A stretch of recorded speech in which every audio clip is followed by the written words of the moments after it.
Hey guys, it's Angela Silva here, and today I'm making a video answering the question I've been getting a lot lately, and that is it still worth recruiting for online ESL companies in 2020? With all of the changes that have taken place lately, is it even worth putting energy into that endeavor? And spoiler alert, the answer is yes, and I'm going to tell you why, and in the second part of the video, I'm going to tell you how you can recruit and refer without being salesy and pushy, because that's not me, but I do have a system that's worked for me, and it's not based on selling.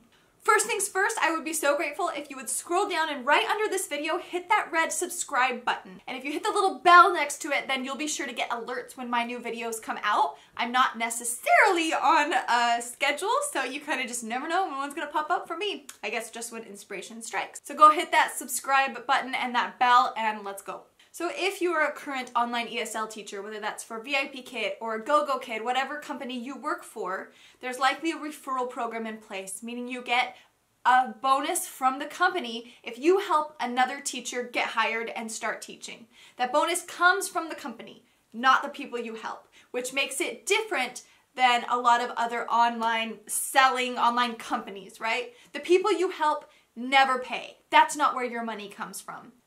At VIP Kid right now, the referral bonus is $100 per new teacher. At GoGo Kid, I think it's $100 or $105. They're usually around that range. And the reason I started referring is because I was doing the math in my head, how many classes I could replace with one referral and how many more hours of sleep those classes that were replaced by that money would let me get each night. So for me, it was really about having more flexibility, getting more sleep, which is like the #1 cause of my mental health going haywire is sleep loss. So that's really why I started referring. Once I realized this job was legit and I got paid, and it solved the problem for me that I was providing income for my family while my husband was relying on student loans, and in school it solved this problem where we were living on student loans, and it was legit. That's why I first started sharing the news about the job, and I started referring. And then the referral money was able to replace some teaching, and I was able to get more sleep and be a little bit more flexible about when I worked, because the other solution that it provided was that I was still able to be there for all of my kids' stuff, and I had a baby at the time, so that was really important to me. So it's worth referring simply because that extra money lets you get more sleep, it lets you earn extra income without your friends or the people you're helping paying for it, and it's more flexible. The second reason I really think it's worth referring and putting energy into that is because the supply and demand between the teachers and the students is never going to be equal. Simply from a population standpoint, they are always going to need new teachers, and mostly because more new companies keep popping up. They're always going to have to compete with each other for these teachers. The qualifications to teach online ESL for a Chinese company are strict. You have to have a bachelor's degree. That's non-negotiable. Some type of TESOL certificate. These are non-negotiable because they're set by the Chinese government. There are a limited amount of teachers who meet these qualifications in the United States and Canada, wherever the companies may hire. But look at the population in China, the number of kids who are wanting to take these lessons and the ones who are aging into that level where they're ready to take these online lessons.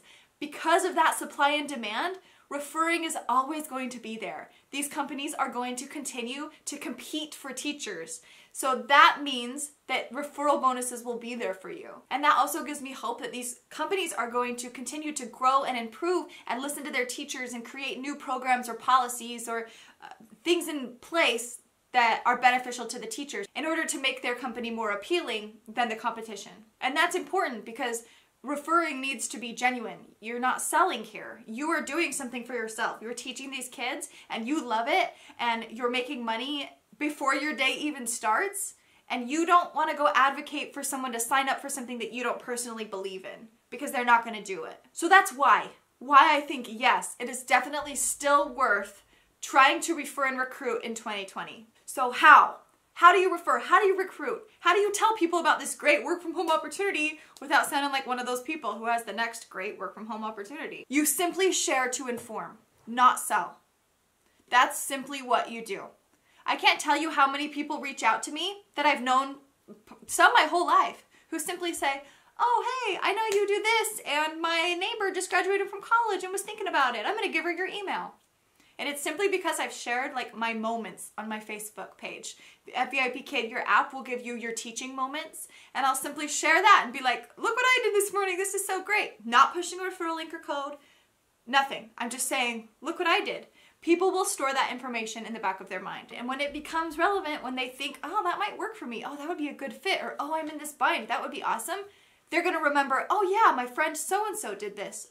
Oh yeah, so-and-so posted about this on Facebook, and they're gonna reach out to you. So you don't have to be salesy and pushy because nobody wants that. You wouldn't have wanted that, right? You just have to let people know, just like any other job. I love my job. This happened in my job today. It was awesome. That's it.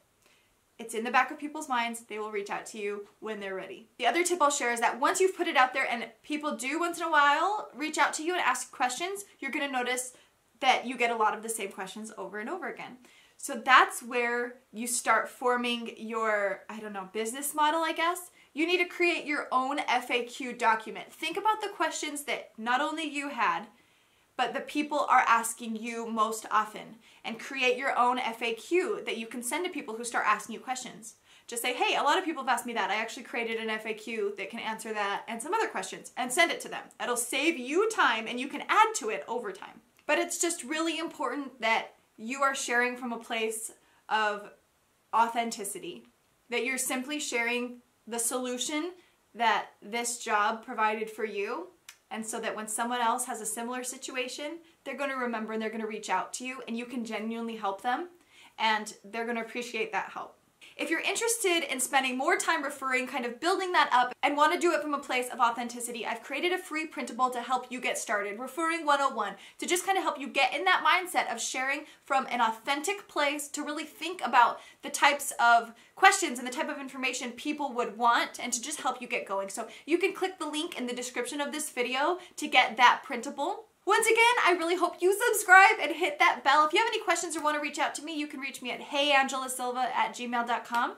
And happy teaching and referring.